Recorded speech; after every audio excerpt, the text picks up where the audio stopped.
Punjabi radio USA ਸੁਣ ਰਹੇ ਸਾਰੇ ਸਰੋਤਿਆਂ ਨੂੰ ਮੇਰੇ ਜਗਮੋਹਨ ਸਿੰਘ ਵੱਲੋਂ ਪਿਆਰ ਭਰੀ ਸਤਿ ਸ਼੍ਰੀ ਅਕਾਲ। ਅੱਜ 29 ਮਾਰਚ ਦਿਨ ਬੁੱਧਵਾਰ ਪ੍ਰੋਗਰਾਮ ਲੈ ਕੇ ਹਾਜ਼ਰ ਹਾਂ ਅਪਡੇਟ ਅਮਰੀਕਾ, ਜਿਸ ਦੇ ਵਿੱਚ ਤੁਹਾਨੂੰ ਵਰਲਡ ਨਿਊਜ਼, ਅਮਰੀਕਾ ਦੀਆਂ ਨਿਊਜ਼, ਮੌਸਮ ਦੇ ਬਾਰੇ ਜਾਣਕਾਰੀ, ਇਕਨੋਮੀ ਦੀ ਜਾਣਕਾਰੀ, ਵੱਖ-ਵੱਖ ਕੰਟਰੀ ਦੇ ਹਿਸਾਬ ਨਾਲ ਕਰੰਸੀ ਐਕਸਚੇਂਜ ਰੇਟ ਅਤੇ ਸੋਨੇ ਅਤੇ ਚਾਂਦੀ ਦੇ ਭਾਅ ਦੱਸਾਂਗੇ। ਖਬਰਾਂ ਦੀ ਸ਼ੁਰੂਆਤ ਕਰਨ ਤੋਂ ਪਹਿਲਾਂ ਧੰਨਵਾਦ ਕਰਦੇ ਹਾਂ ਆਪਣੇ ਅੱਜ ਦੇ ਸਪਾਂਸਰਸ ਦਾ, ਜਿਨ੍ਹਾਂ ਨੇ ਇਸ ਪ੍ਰੋਗਰਾਮ ਦੇ ਵਿੱਚ ਸਹਿਯੋਗ ਪਾਇਆ। ਅੱਜ ਦੀਆਂ ਖਬਰਾਂ ਨੂੰ ਸਪਾਂਸਰ ਕਰ ਰਹੇ ਹਨ ਖਾਲਸਾ ਇੰਸ਼ੋਰੈਂਸ ਏਜੰਸੀ ਵਾਲੇ ਸੈਨ ਹੋਜ਼ੇ ਤੋਂ, ਜੋ ਕਿ ਹਰ ਪ੍ਰਕਾਰ ਦੀ ਇੰਸ਼ੋਰੈਂਸ ਕਰਦੇ ਹਨ ਅਤੇ ਕਿਸੇ ਵੀ ਤਰ੍ਹਾਂ ਦੀ ਇੰਸ਼ੋਰੈਂਸ ਦੀ ਜਾਣਕਾਰੀ ਦੇ ਲਈ ਤੁਸੀਂ ਇਹਨਾਂ ਨੂੰ ਕਾਲ ਕਰ ਸਕਦੇ ਹੋ 408 272 2500 ਤੇ। ਇਸ ਦੇ ਨਾਲ ਸੰਤੋਖ ਸਿੰਘ ਬਾਸੀ, ਪਰਮਜੀਤ ਕੌਰ ਜੀ ਬਾਸੀ ਫਰੀਮਾਉਂਟ ਤੋਂ, ਮਨਜੀਤ ਸਿੰਘ ਨਰਿੰਦਰ ਕੌਰ ਕਲਾਰ ਜੀ ਕਲੋਵਿਸ ਤੋਂ ਅਤੇ ਸਰਬਜੀਤ ਸਿੰਘ ਬਾਸੀ ਜੀ ਐਟਵਾਟਰ ਤੋਂ। ਜੇਕਰ ਤੁਸੀਂ ਵੀ ਪੰਜਾਬੀ ਰੇਡੀਓ USA ਦੇ ਕਿਸੇ ਵੀ ਪ੍ਰੋਗਰਾਮ ਨੂੰ ਸਪਾਂਸਰ ਕਰਨਾ ਚਾਹੁੰਦੇ ਹੋ ਤਾਂ ਤੁਸੀਂ ਕਾਲ ਕਰ ਸਕਦੇ ਹੋ 408 722 7698 ਤੇ, ਜਾਂ ਫਿਰ ਈਮੇਲ ਕਰ ਸਕਦੇ ਹੋ ਸਾਡੇ ਈਮੇਲ ਐਡਰੈਸ info@punjabiradiousa.com ਤੇ। ਹੁਣ ਵਧਦੇ ਹਾਂ ਖਬਰਾਂ ਦੇ ਵੱਲ। ਸਭ ਤੋਂ ਪਹਿਲਾਂ ਚੋਣਵੀਆਂ ਖਬਰਾਂ।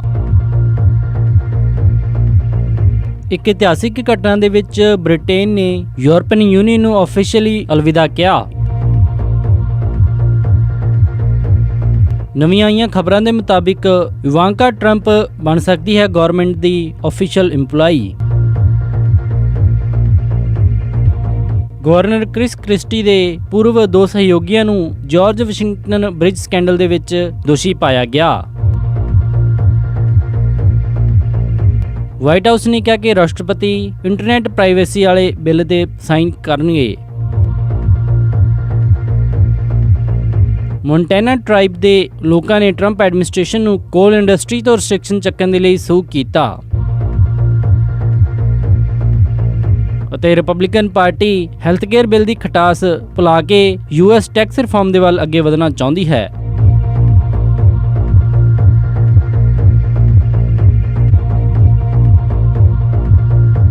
ਹੁਣ ਖਬਰਾਂ ਵਿਸਥਾਰ ਦੇ ਨਾਲ। ਬ੍ਰਿਟੇਨ ਦੀ ਪ੍ਰਧਾਨ ਮੰਤਰੀ ਥਰੀਸਾ ਮੇ ਨੇ ਅੱਜ ਆਫੀਸ਼ੀਅਲ ਤੌਰ ਦੇ ਉੱਤੇ ਬ੍ਰਿਟੇਨ ਦੇ ਵੱਲੋਂ ਯੂਰਪੀਅਨ ਯੂਨੀਅਨ ਨੂੰ ਅੱਡ ਹੋਣ ਦਾ ਆਫੀਸ਼ੀਅਲ ਲੈਟਰ ਭੇਜ ਦਿੱਤਾ ਹੈ। 6 ਪੇਜਾਂ ਦੇ ਅਨਸੈਂਟੀਮੈਂਟਲ ਭੇਜੇ ਗਏ ਇਸ ਨੋਟ ਦੇ ਵਿੱਚ ਯੂਰਪੀਅਨ ਯੂਨੀਅਨ ਨੂੰ ਆਫੀਸ਼ੀਅਲ ਤੌਰ ਦੇ ਉੱਤੇ ਬ੍ਰਿਟੇਨ ਨੇ ਹੁਣ ਗੁੱਡ ਬਾਏ ਕਰ ਦਿੱਤਾ। ਤਕਰੀਬਨ 9 ਮਹੀਨੇ ਪਹਿਲਾਂ ਬ੍ਰਿਟੇਨ ਨੇ ਰੈਫਰੈਂਡਮ ਦੇ ਤਹਿਤ ਵੋਟ ਕੀਤਾ ਸੀ ਕਿ ਉਹ ਯੂਰਪੀਅਨ ਯੂਨੀਅਨ ਤੋਂ ਵੱਖ ਹੋਣ ਜਾ ਰਹੇ ਹਨ, ਤੇ ਅੱਜ ਬ੍ਰਸਲ ਦੇ ਵਿੱਚ ਆਫੀਸ਼ੀਅਲੀ ਆਰਟੀਕਲ 50 ਟ੍ਰਿਗਰ ਕਰਦੇ ਹੋਏ ਬ੍ਰਿਟੇਨ ਦੀ ਪ੍ਰਧਾਨ ਮੰਤਰੀ ਥਰੀਸਾ ਮੇ ਨੇ ਇਸ ਪ੍ਰੋਸੈਸ ਦੀ ਸ਼ੁਰੂਆਤ ਕਰ ਦਿੱਤੀ ਹੈ। ਬ੍ਰਿਟੇਨ ਨੇ ਯੂਰਪ ਦੇ ਨਾਲ ਤਕਰੀਬਨ ਲਗਭਗ 50 ਸਾਲਾਂ ਤੱਕ ਇਹ ਸਬੰਧ ਬਣਾਏ ਰੱਖੇ ਤੇ ਉਸ ਤੋਂ ਬਾਅਦ ਦੇ ਵਿੱਚ ਹੁਣ ਬ੍ਰਿਟੇਨ ਵਾਪਸ ਯੂਰਪੀਅਨ ਯੂਨੀਅਨ ਤੋਂ ਅੱਡ ਹੋਣ ਜਾ ਰਿਹਾ ਹੈ। ਪ੍ਰਾਈਮ ਮਿਨਿਸਟਰ ਥਰੀਸਾ ਮੇ ਨੇ ਬੋਲਦੇ ਹੋਏ ਕਿਹਾ ਕਿ ਇੱਕ ਇਤਿਹਾਸਿਕ ਮੂਵਮੈਂਟ ਹੈ ਜਦੋਂ ਬ੍ਰਿਟੇਨ ਯੂਰਪੀਅਨ ਯੂਨੀਅਨ ਤੋਂ ਵੱਖ ਹੋਣ ਜਾ ਰਿਹਾ ਤੇ ਇਸ ਦੇ ਨਾਲ ਇਸ ਦੇ ਵਿੱਚ ਹੁਣ ਕੋਈ ਵੀ ਟਰਨ ਬੈਕ ਨਹੀਂ ਹੋਵੇਗਾ। ਬ੍ਰਸਲ ਦੇ ਵਿੱਚ ਯੂਰਪੀਅਨ ਕੌਂਸਲ ਦੇ ਪ੍ਰੈਜ਼ੀਡੈਂਟ ਡੋਨਾਲਡ ਟਸਕ ਨੇ ਕਿਹਾ ਕਿ ਉਹਨਾਂ ਨੂੰ ਕੋਈ ਵੀ ਕਾਰਨ ਨਜ਼ਰ ਨਹੀਂ ਆਉਂਦਾ ਕਿ ਇਸ ਨੂੰ ਇੱਕ ਹੈਪੀ ਡੇ ਕਿਹਾ ਜਾਵੇ। ਉਹਨਾਂ ਨੇ ਕਿਹਾ ਕਿ ਸਾਰੇ ਯੂਰਪ ਦੇ ਲੋਕ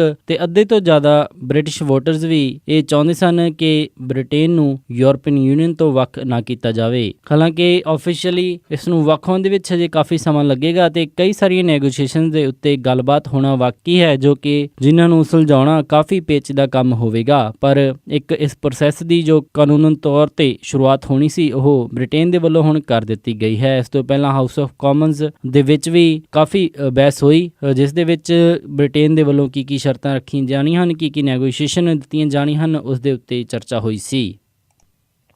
ਰਾਸ਼ਟਰਪਤੀ ਡੋਨਾਲਡ ਟਰੰਪ ਦੀ ਲੜਕੀ ਇਵਾਂਕਾ ਟਰੰਪ, ਜਿਨ੍ਹਾਂ ਨੂੰ ਕਿ ਪਿਛਲੇ ਕੁਝ ਹਫ਼ਤੇ ਪਹਿਲਾਂ ਆਫੀਸ਼ੀਅਲ ਤੌਰ ਦੇ ਉੱਤੇ ਵਾਈਟ ਹਾਊਸ ਦੇ ਵਿੱਚ ਆਫਿਸ ਦਿੱਤਾ ਗਿਆ ਸੀ ਅਤੇ ਇਸ ਦੇ ਨਾਲ ਉਹਨਾਂ ਨੂੰ ਸਿਕਿਉਰਿਟੀ ਕਲੀਅਰੈਂਸ ਵੀ ਦਿੱਤੇ ਗਏ ਸਨ, ਜਿਸ ਦੇ ਕਰਕੇ ਉਹਨਾਂ ਦੇ ਕੋਲ ਕੌਨਫੀਡੈਂਸ਼ੀਅਲ ਇਨਫੋਰਮੇਸ਼ਨ ਉਹ ਰੱਖ ਸਕਦੇ ਸਨ। ਉਸ ਤੋਂ ਬਾਅਦ ਦੇ ਵਿੱਚ ਕਈ ਵਾਰ ਇਹ ਬਹਿਸ ਛਿੜੀ ਕਿ ਕਿਸੇ ਵੀ ਗਵਰਨਮੈਂਟ ਪੋਜੀਸ਼ਨ ਤੇ ਨਾ ਹੋਣ ਤੋਂ ਬਾਵਜੂਦ ਉਹਨਾਂ ਨੂੰ ਇਹ ਸਾਰੇ ਹੱਕ ਕਿਉਂ ਦਿੱਤੇ ਗਏ ਹਨ। ਇਸ ਦੇ ਵਿੱਚ ਕੌਨਫਲਿਕਟ ਆਫ ਇੰਟਰਸਟ ਦਾ ਮੁੱਦਾ ਵੀ ਜੁੜਿਆ ਅਤੇ ਵਾਈਟ ਹਾਊਸ ਦੇ ਵੱਲੋਂ ਇਹ ਸਫਾਈ ਦਿੱਤੀ ਗਈ ਸੀ ਕਿ ਇਵਾਂਕਾ ਟਰੰਪ ਇਨਫਾਰਮਲ ਐਡਵਾਈਜ਼ਰ ਦੇ ਤੌਰ ਦੇ ਉੱਤੇ ਆਪਣੇ ਪਿਤਾ ਰਾਸ਼ਟਰਪਤੀ ਡੋਨਾਲਡ ਟਰੰਪ ਦੀ ਮਦਦ ਕਰੇਗੀ। ਹਾਲਾਂਕਿ ਹੁਣ ਆਈ ਸੂਤਰਾਂ ਤੋਂ ਖਬਰ ਦੇ ਮੁਤਾਬਿਕ ਇਵਾਂਕਾ ਟਰੰਪ ਆਫੀਸ਼ੀਅਲ ਤੌਰ ਦੇ ਉੱਤੇ ਗਵਰਨਮੈਂਟ ਦੀ ਇੰਪਲਾਈ ਬਣ ਸਕਦੀ ਹੈ ਤੇ ਉਹ ਅਨਪੇਡ ਗਵਰਨਮੈਂਟ ਇੰਪਲਾਈ ਹੋਵੇਗੀ। ਵਾਈਟ ਹਾਊਸ ਨੇ ਜਾਰੀ ਕੀਤੀ ਸਟੇਟਮੈਂਟ ਦੇ ਵਿੱਚ ਕਿਹਾ ਕਿ ਉਹ ਬੜੇ ਮਾਣ ਦੇ ਨਾਲ ਇਵਾਂਕਾ ਟਰੰਪ ਦੇ ਇਸ ਫੈਸਲੇ ਦਾ ਸਵਾਗਤ ਕਰਦੇ ਹਨ, ਜਿਨ੍ਹਾਂ ਦੇ ਵਿੱਚ ਉਹਨਾਂ ਨੇ ਰਾਸ਼ਟਰਪਤੀ ਡੋਨਾਲਡ ਟਰੰਪ ਦੀ ਬਿਨਾਂ ਕਿਸੇ ਸੈਲਰੀ ਤੋਂ ਮਦਦ ਕਰਨ ਦੀ ਪੇਸ਼ਕਸ਼ ਕੀਤੀ ਹੈ ਅਤੇ ਉਹਨਾਂ ਨੇ ਕਿਹਾ ਕਿ ਉਹਨਾਂ ਨੂੰ ਭਰੋਸਾ ਹੈ ਕਿ ਇਵਾਂਕਾ ਟਰੰਪ ਪੂਰੀ ਮਿਹਨਤ ਦੇ ਨਾਲ ਆਪਣਾ ਕੰਮ ਕਰੇਗੀ ਅਤੇ ਐਥਿਕਸ, ਟਰਾਂਸਪੇਰੈਂਸੀ ਅਤੇ ਕੰਪਲਾਇੰਸ ਦੇ ਨਾਲ ਉਹ ਖਰਾ ਉਤਰੇਗੀ। ਇਸ ਤੋਂ ਪਹਿਲਾਂ ਇਵਾਂਕਾ ਟਰੰਪ ਅਨਅਫੀਸ਼ੀਅਲ ਤੌਰ ਦੇ ਉੱਤੇ ਦੂਸਰੇ ਦੇਸ਼ਾਂ ਦੇ ਕਈ ਲੀਡਰਸ ਦੇ ਨਾਲ ਮੁਲਾਕਾਤ ਕਰ ਚੁੱਕੀ ਹੈ ਅਤੇ ਜਿੰਨੀਆਂ ਵੀ ਗਵਰਨਮੈਂਟ ਮੀਟਿੰਗਸ ਫੋਰਨ ਲੀਡਰਸ ਦੇ ਨਾਲ ਹੋਈਆਂ ਹਨ ਉਹਨਾਂ ਦੇ ਵਿੱਚ ਇਵਾਂਕਾ ਟਰੰਪ ਮੌਜੂਦ ਹੁੰਦੀ ਸੀ। ਵਾਈਟ ਹਾਊਸ ਨੇ ਕਿਹਾ ਹੈ ਕਿ ਇਵਾਂਕਾ ਟਰੰਪ ਰਾਸ਼ਟਰਪਤੀ ਟਰੰਪ ਦੇ ਐਡਵਾਈਜ਼ਰ ਦੇ ਅਤੇ ਅਸਿਸਟੈਂਟ ਦੇ ਤੌਰ ਦੇ ਉੱਤੇ ਕੰਮ ਕਰੇਗੀ। ਇਸ ਤੋਂ ਪਹਿਲਾਂ ਇਵਾਂਕਾ ਟਰੰਪ ਦੇ ਪਤੀ ਜੇਰਡ ਕਸ਼ਨਰ ਟਰੰਪ ਐਡਮਿਨਿਸਟ੍ਰੇਸ਼ਨ ਦੇ ਵਿੱਚ ਆਫੀਸ਼ੀਅਲ ਤੌਰ ਦੇ ਉੱਤੇ ਕੰਮ ਕਰ ਰਹੇ ਹਨ। ਇਵਾਂਕਾ ਟਰੰਪ ਦੇ ਅਟਾਰਨੀ ਜੇਮੀ ਗੌਰਲਿਕ ਨੇ ਕਿਹਾ ਹੈ ਕਿ ਉਹ ਆਫੀਸ਼ੀਅਲ ਤੌਰ ਦੇ ਉੱਤੇ 30 ਦਿਨਾਂ ਦੇ ਅੰਦਰ ਜੋ ਵੀ financial disclosure, conflict of interest forms ਚਾਹੀਦੇ ਹਨ ਉਹ ਪੂਰਾ ਕਰ ਦੇਣਗੇ ਅਤੇ ਉਸ ਤੋਂ ਬਾਅਦ ਦੇ ਵਿੱਚ ਆਫੀਸ਼ੀਅਲ ਤੌਰ ਦੇ ਉੱਤੇ ਇਵਾਂਕਾ ਟਰੰਪ ਵਾਈਟ ਹਾਊਸ ਨੂੰ ਜੁਆਇਨ ਕਰ ਜਾਏਗੀ।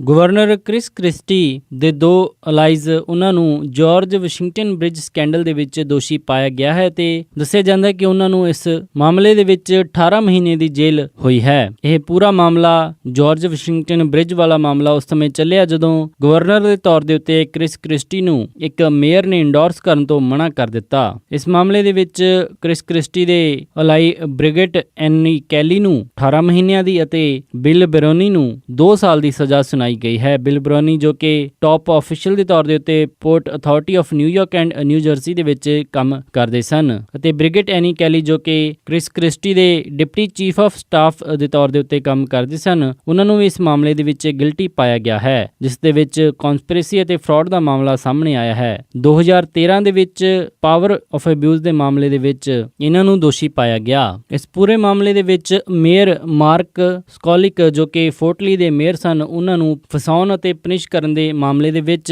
ਇਹਨਾਂ ਨੇ ਇਹ ਪੂਰਾ ਸਕੈਂਡਲ ਤਿਆਰ ਕੀਤਾ ਸੀ ਕਿਉਂਕਿ ਮੇਅਰ ਮਾਰਕ ਨੇ ਕ੍ਰਿਸ ਕ੍ਰਿਸਟੀ ਨੂੰ ਗਵਰਨਰ ਦੇ ਤੌਰ ਤੇ ਇੰਡੋਰਸ ਕਰਨ ਤੋਂ ਇਨਕਾਰ ਕਰ ਦਿੱਤਾ ਸੀ। ਜਾਰਜ ਵਾਸ਼ਿੰਗਟਨ ਬ੍ਰਿਜ ਦੇ ਉੱਤੇ ਇਸ ਮਾਮਲੇ ਦੇ ਵਿੱਚ ਘੜੇ ਗਏ ਇਸ ਸਕੈਂਡਲ ਦੇ ਵਿੱਚ ਸਕੂਲ ਬੱਸਸ, ਕੰਮਿਊਟਰਸ ਅਤੇ ਇਸ ਦੇ ਨਾਲ ਐਮਰਜੈਂਸੀ ਵਹੀਕਲਸ ਦੁਆਰਾ ਟ੍ਰੈਫਿਕ ਜਾਮ ਲਾਇਆ ਗਿਆ ਸੀ ਜਿਸ ਦੇ ਨਾਲ ਮੇਅਰ ਮਾਰਕ ਸਕੋਲਿਚ ਦੀ ਛਵੀ ਨੂੰ ਕਾਫੀ ਭਾਰੀ ਨੁਕਸਾਨ ਪਹੁੰਚਾਇਆ ਗਿਆ ਸੀ।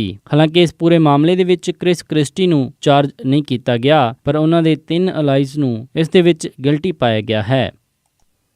ਵਾਈਟ ਹਾਊਸ ਨੇ ਕਿਹਾ ਹੈ ਕਿ ਰਾਸ਼ਟਰਪਤੀ ਡੋਨਲਡ ਟਰੰਪ ਕੱਲ ਕਾਂਗਰਸ ਦੇ ਵਿੱਚ ਹਾਊਸ ਦੁਆਰਾ ਪਾਸ ਕੀਤੇ ਗਏ ਬਿੱਲ ਜਿਸ ਦੇ ਵਿੱਚ ਇੰਟਰਨੈਟ ਪ੍ਰਾਈਵੇਸੀ ਖਤਮ ਕੀਤੀ ਗਈ ਹੈ ਅਤੇ ਬ੍ਰੌਡਬੈਂਡ ਸਰਵਿਸਿਜ਼ ਨੂੰ ਇਹ ਅਧਿਕਾਰ ਦਿੱਤਾ ਗਿਆ ਹੈ ਕਿ ਉਹ ਆਪਣੇ ਕੰਜ਼ਿਊਮਰ ਦੀ ਇਨਫੋਰਮੇਸ਼ਨ, ਮਾਰਕੀਟਿੰਗ ਅਤੇ ਹੋਰ ਪਰਪਸ ਦੇ ਲਈ ਖੁਦ ਵਰਤ ਸਕਦੇ ਹਨ ਜਾਂ ਫਿਰ ਥਰਡ ਪਾਰਟੀ ਨੂੰ ਵੇਚ ਸਕਦੇ ਹਨ। ਉਸ ਦੇ ਉੱਤੇ ਵਾਈਟ ਹਾਊਸ ਸਾਈਨ ਕਰ ਦੇਗਾ। ਇਸ ਤੋਂ ਪਹਿਲਾਂ ਰਾਸ਼ਟਰਪਤੀ ਬਰਾਕ ਓਬਾਮਾ ਦੀ ਐਡਮਿਨਿਸਟ੍ਰੇਸ਼ਨ ਨੇ ਇਸ ਬਿੱਲ ਨੂੰ ਹੋਰ ਰਿਸਟ੍ਰਿਕਟ ਕੀਤਾ ਸੀ ਅਤੇ ਕੰਜ਼ਿਊਮਰ ਦੀ ਪ੍ਰਾਈਵੇਸੀ ਬਣਾਏ ਰੱਖਣ ਦੇ ਲਈ ਬ੍ਰੌਡਬੈਂਡ ਸਰਵਿਸਿਜ਼ ਨੂੰ ਇਹ ਅਧਿਕਾਰ ਨਹੀਂ ਦਿੱਤੇ ਸਨ ਕਿ ਉਹ ਯੂਜ਼ਰ ਦੀ ਬਰਾਊਜ਼ਿੰਗ ਹਿਸਟਰੀ, ਇੰਟਰਨੈਟ ਹਿਸਟਰੀ ਮਾਰਕੀਟਿੰਗ ਦੇ ਲਈ ਵਰਤ ਸਕਣ ਅਤੇ ਜਾਂ ਫਿਰ ਕਿਸੇ ਹੋਰ ਥਰਡ ਪਾਰਟੀ ਨੂੰ ਮਾਰਕੀਟਿੰਗ ਦੇ ਲਈ ਜਾਂ ਫਿਰ ਕਿਸੇ ਹੋਰ ਪਰਪਸ ਦੇ ਲਈ ਵੇਚ ਸਕਣ। ਹਾਲਾਂਕਿ ਰਿਪਬਲਿਕਨ ਕੰਟਰੋਲਡ ਕਾਂਗਰਸ ਦੇ ਵਿੱਚ ਇਸ ਬਿੱਲ ਦੇ ਉੱਤੇ ਹੁਣ ਮਨਜ਼ੂਰੀ ਦੇ ਦਿੱਤੀ ਗਈ ਹੈ ਤੇ ਰਾਸ਼ਟਰਪਤੀ ਡੋਨਲਡ ਟਰੰਪ ਦੇ ਕੋਲ ਸਾਈਨ ਕਰਨ ਦੇ ਲਈ ਭੇਜਿਆ ਜਾਏਗਾ ਅਤੇ ਵਾਈਟ ਹਾਊਸ ਨੇ ਇਹ ਸਾਫ਼ ਕਰ ਦਿੱਤਾ ਹੈ ਕਿ ਰਾਸ਼ਟਰਪਤੀ ਡੋਨਲਡ ਟਰੰਪ ਇਸ ਬਿੱਲ ਦੇ ਉੱਤੇ ਸਾਈਨ ਕਰ ਦੇਣਗੇ ਜਿਸ ਤੋਂ ਬਾਅਦ ਦੇ ਵਿੱਚ FCC ਦੀ ਲਾਈਆਂ ਗਈਆਂ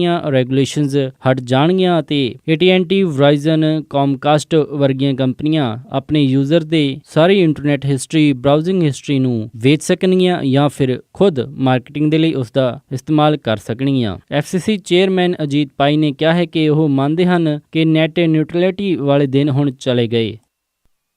ਮੋਂਟਾਨਾ ਦੇ ਵਿੱਚ ਨੇਟਿਵ ਅਮਰੀਕਨ ਟ੍ਰਾਈਬ ਦੇ ਵੱਲੋਂ ਟਰੰਪ ਐਡਮਿਨਿਸਟ੍ਰੇਸ਼ਨ ਦੇ ਖਿਲਾਫ ਇੱਕ ਲਾਸੂਟ ਫਾਈਲ ਕੀਤਾ ਗਿਆ ਹੈ। ਰਾਸ਼ਟਰਪਤੀ ਡੋਨਲਡ ਟਰੰਪ ਦੁਆਰਾ ਕੱਲ ਜਾਰੀ ਕੀਤੇ ਗਏ ਐਗਜ਼ੀਕਿਊਟਿਵ ਆਰਡਰ ਜਿਸ ਦੇ ਵਿੱਚ ਉਹਨਾਂ ਨੇ ਕੋਲ ਲੀਜ਼ ਦੇ ਉੱਤੇ ਲੱਗੀਆਂ ਰਿਸਟ੍ਰਿਕਸ਼ਨਸ ਹਟਾਈਆਂ, ਉਸ ਨੂੰ ਲੈ ਕੇ ਇਹਨਾਂ ਨੇਟਿਵ ਅਮਰੀਕਨ ਟ੍ਰਾਈਬਲ ਲੀਡਰਸ ਨੇ ਕੋਰਟ ਦੇ ਵਿੱਚ ਟਰੰਪ ਐਡਮਿਨਿਸਟ੍ਰੇਸ਼ਨ ਦੇ ਖਿਲਾਫ ਲਾਸੂਟ ਫਾਈਲ ਕੀਤਾ। ਉਹਨਾਂ ਦੇ ਤਹਿਤ ਜੇਕਰ ਕੋਲ ਲੀਜ਼ ਪ੍ਰੋਗਰਾਮ ਦੇ ਲੱਗੀਆਂ ਇਹ ਰਿਸਟ੍ਰਿਕਸ਼ਨਸ ਹਟ ਜਾਣਗੀਆਂ ਤਾਂ ਉਸ ਦੇ ਨਾਲ ਉਹਨਾਂ ਦੇ ਮੈਂਬਰਸ ਅਤੇ ਉਹਨਾਂ ਦੇ ਜ਼ਮੀਨਾਂ ਦੇ ਉੱਤੇ ਇਸ ਦਾ ਕਾਫੀ ਵੱਡਾ ਫਰਕ ਪਵੇਗਾ। ਇਸ ਤੋਂ ਪਹਿਲਾਂ ਪਿਛਲੇ ਮਹੀਨੇ ਇਸ ਟ੍ਰਾਈਬ ਨੇ ਇੰਟੀਰੀਅਰ ਸੈਕਟਰੀ ਰਿਆਨ ਜ਼ਿੰਕੇ ਨੂੰ ਇੱਕ ਲੈਟਰ ਘੱਲੀ ਸੀ ਅਤੇ ਇਸ ਇਸ਼ੂ ਦੇ ਉੱਤੇ ਗੱਲਬਾਤ ਕਰਨ ਦੀ ਮੰਗ ਰੱਖੀ ਸੀ ਪਰ ਇੰਟੀਰੀਅਰ ਸੈਕਟਰੀ ਰਿਆਨ ਜ਼ਿੰਕੇ ਨੇ ਇਸ ਦੇ ਉੱਤੇ ਕੁਝ ਵੀ ਰਿਸਪੌਂਸ ਜਾਂ ਫਿਰ ਰਿਪਲਾਈ ਨਹੀਂ ਕੀਤਾ। ਟ੍ਰਾਈਬ ਦੇ ਚੇਅਰਮੈਨ ਜੇ ਸਕਿਲਜ਼ਬੈਕ ਨੇ ਕਿਹਾ ਹੈ ਕਿ ਇਹ ਬਿਲਕੁਲ ਵੀ ਮੰਨਣਯੋਗ ਨਹੀਂ ਹੈ ਕਿ US ਨੇ ਉਹ ਲਾਅ ਪਾਸ ਕੀਤਾ ਜਿਸ ਦੇ ਨਾਲ ਸਾਡੇ ਏਰੀਏ ਨੂੰ ਕਾਫੀ ਜ਼ਿਆਦਾ ਪ੍ਰਭਾਵ ਹੋਏਗਾ ਤੇ ਕੋਲ ਮਾਈਨਿੰਗ ਦੇ ਨਾਲ ਆਸ-ਪਾਸ ਦਾ ਏਰੀਆ ਕਾਫੀ ਜ਼ਿਆਦਾ ਪ੍ਰਭਾਵਿਤ ਹੋਏਗਾ ਤੇ ਉਹਨਾਂ ਦੇ ਘਰ-ਬਾਰਾਂ ਨੂੰ ਵੀ ਖਤਰਾ ਪਹੁੰਚੇਗਾ ਅਤੇ ਉਹਨਾਂ ਦੇ ਨਾਲ ਇਸ ਨੂੰ ਲੈ ਕੇ ਕੋਈ ਵੀ ਡਿਸਕਸ਼ਨ ਨਹੀਂ ਕੀਤੀ ਗਈ। ਇਸ ਪੂਰੇ ਏਰੀਆ ਦੇ ਵਿੱਚ ਤਕਰੀਬਨ 426 ਮਿਲੀਅਨ ਟਨ ਦਾ ਫੈਡਰਲ ਕੋਲ ਮੌਜੂਦ ਹੈ ਅਤੇ ਇਸ ਟ੍ਰਾਈਬ ਦਾ ਕਹਿਣਾ ਹੈ ਕਿ ਇਸ ਦੇ ਨਾਲ ਉਹਨਾਂ ਦੀ ਜਗ੍ਹਾ ਦੇ ਉੱਤੇ ਕਾਫੀ ਫਰਕ ਪਵੇਗਾ। ਹੁਣ ਦੇਖਣ ਵਾਲਾ ਹੁੰਦਾ ਹੈ ਕਿ ਨਾਰਥ ਡਕੋਟਾ ਦੀ ਤਰ੍ਹਾਂ ਨੇਟਿਵ ਅਮਰੀਕਨਸ ਦੇ ਉੱਤੇ ਇਸ ਵਾਰ ਵੀ ਜ਼ੋਰ ਜ਼ਬਰਦਸਤੀ ਕੀਤੀ ਜਾਂਦੀ ਹੈ ਜਾਂ ਫਿਰ ਇਹਨਾਂ ਦੀ ਅਦਾਲਤ ਦੇ ਵਿੱਚ ਕਿਸੇ ਪ੍ਰਕਾਰ ਦੀ ਵੀ ਸੁਣਵਾਈ ਹੋਵੇਗੀ।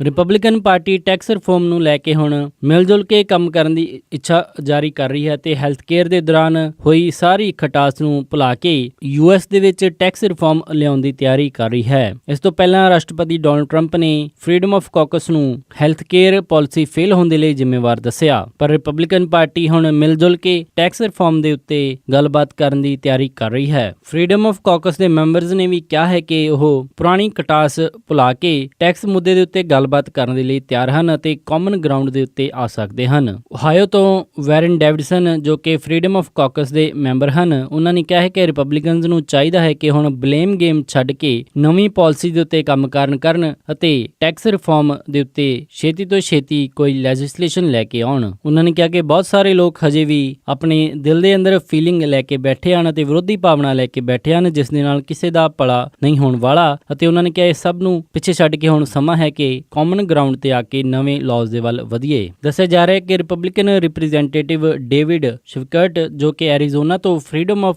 ਕਾਕਸ ਦੇ ਮੈਂਬਰ ਹਨ, ਉਹ ਰਿਪਰੈਜ਼ੈਂਟੇਟਿਵ ਬਣ ਕੇ ਰਿਪਬਲਿਕਨ ਪਾਰਟੀ ਅਤੇ ਫਰੀडम ਆਫ ਕਾਕਸ ਦੇ ਮੈਂਬਰਸ ਦੇ ਵਿਚਕਾਰ ਭੂਮਿਕਾ ਨਿਭਾ ਸਕਦੇ ਹਨ। ਉਹਨਾਂ ਨੇ ਕਿਹਾ ਕਿ ਜੋ ਵੀ ਫੈਸਲਾ ਇਕਨੋਮਿਕ ਗਰੋਥ ਵਧਾਏਗਾ ਉਸ ਦੇ ਨਾਲ ਹੋਣਗੇ।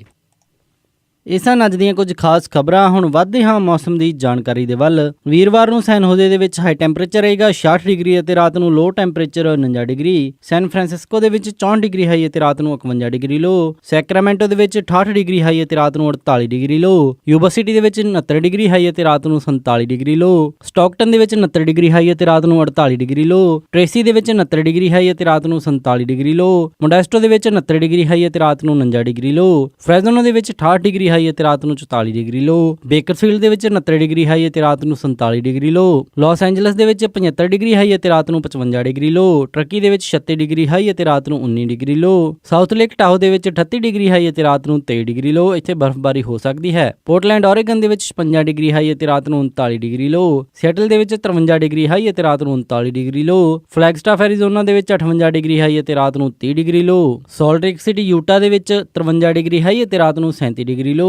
ਸ਼ਿਕਾਗੋ ਦੇ ਵਿੱਚ 45 ਡਿਗਰੀ ਹਾਈ ਅਤੇ ਰਾਤ ਨੂੰ 37 ਡਿਗਰੀ ਲੋ। ਨਿਊਯਾਰਕ ਦੇ ਵਿੱਚ 53 ਡਿਗਰੀ ਹਾਈ ਅਤੇ ਰਾਤ ਨੂੰ 41 ਡਿਗਰੀ ਲੋ। ਟੋਰਾਂਟੋ ਕੈਨੇਡਾ ਦੇ ਵਿੱਚ 3 ਡਿਗਰੀ ਸੈਲਸੀਅਸ ਹਾਈ ਅਤੇ ਰਾਤ ਨੂੰ 1 ਡਿਗਰੀ ਸੈਲਸੀਅਸ ਲੋ। ਵਿਨੀਪੈਗ ਦੇ ਵਿੱਚ 11 ਡਿਗਰੀ ਸੈਲਸੀਅਸ ਹਾਈ ਅਤੇ ਰਾਤ ਨੂੰ 2 ਡਿਗਰੀ ਸੈਲਸੀਅਸ ਲੋ। ਕੈਲਗਰੀ ਦੇ ਵਿੱਚ 11 ਡਿਗਰੀ ਸੈਲਸੀਅਸ ਹਾਈ ਅਤੇ ਰਾਤ ਨੂੰ -2 ਡਿਗਰੀ ਸੈਲਸੀਅਸ ਲੋ ਅਤੇ ਵੈਨਕੂਵਰ ਦੇ ਵਿੱਚ 11 ਡਿਗਰੀ ਸੈਲਸੀਅਸ ਹਾਈ ਅਤੇ ਰਾਤ ਨੂੰ 4 ਡਿਗਰੀ ਸੈਲਸੀਅਸ ਲੋ ਰਹੇਗਾ। ਪੰਜਾਬ ਅੰਮ੍ਰਿਤਸਰ ਦੇ ਵਿੱਚ 38 ਡਿਗਰੀ ਸੈਲਸੀਅਸ ਹਾਈ ਅਤੇ ਰਾਤ ਨੂੰ 21 ਡਿਗਰੀ ਸੈਲਸੀਅਸ ਲੋ। ਮੈਲਬਨ ਆਸਟ੍ਰੇਲੀਆ ਦੇ ਵਿੱਚ 18 ਡਿਗਰੀ ਸੈਲਸੀਅਸ ਹਾਈ ਅਤੇ ਰਾਤ ਨੂੰ 10 ਡਿਗਰੀ ਸੈਲਸੀਅਸ ਲੋ। ਲੰਡਨ ਦੇ ਵਿੱਚ 19 ਡਿਗਰੀ ਸੈਲਸੀਅਸ ਹਾਈ ਅਤੇ ਰਾਤ ਨੂੰ 11 ਡਿਗਰੀ ਸੈਲਸੀਅਸ ਲੋ। ਬਰਲਿਨ ਦੇ ਵਿੱਚ 16 ਡਿਗਰੀ ਸੈਲਸੀਅਸ ਹਾਈ ਅਤੇ ਰਾਤ ਨੂੰ 9 ਡਿਗਰੀ ਸੈਲਸੀਅਸ ਲੋ ਅਤੇ ਫਰਾਂਸ ਪੈਰਿਸ ਦੇ ਵਿੱਚ 22 ਡਿਗਰੀ ਸੈਲਸੀਅਸ ਹਾਈ ਅਤੇ ਰਾਤ ਨੂੰ 11 ਡਿਗਰੀ ਸੈਲਸੀਅਸ ਲੋ ਰਹੇਗਾ। ਇਸੀ ਮੌਸਮ ਦੀ ਜਾਣਕਾਰੀ। ਹੁਣ ਵਧਦੇ ਹਾਂ ਸਟਾਕ ਮਾਰਕੀਟ ਦੀ ਇਨਫੋਰਮੇਸ਼ਨ ਦੇ ਵੱਲ। ਬੁੱਧਵਾਰ ਨੂੰ ਕਲੋਜ਼ਿੰਗ ਦੇ ਸਮੇਂ ਡਾਓ ਜੋਨਸ 42 ਅੰਕਾਂ ਦੀ ਗਿਰਾਵਟ ਦੇ ਨਾਲ 20,659.3 ਦੇ ਉੱਤੇ ਬੰਦ ਹੋਇਆ। ਨੈਸਡੈਕ 22 ਅੰਕ ਵੱਧ ਕੇ 5,897.55 ਤੇ ਬੰਦ ਹੋਇਆ। S&P 2 ਅੰਕ ਵੱਧ ਕੇ 2361.13 ਤੇ ਬੰਦ ਹੋਇਆ ਅਤੇ ਵਿਲਸ਼ਾਇਰ 5000 36 ਅੰਕ ਵੱਧ ਕੇ 24,567.99 ਤੇ ਬੰਦ ਹੋਇਆ।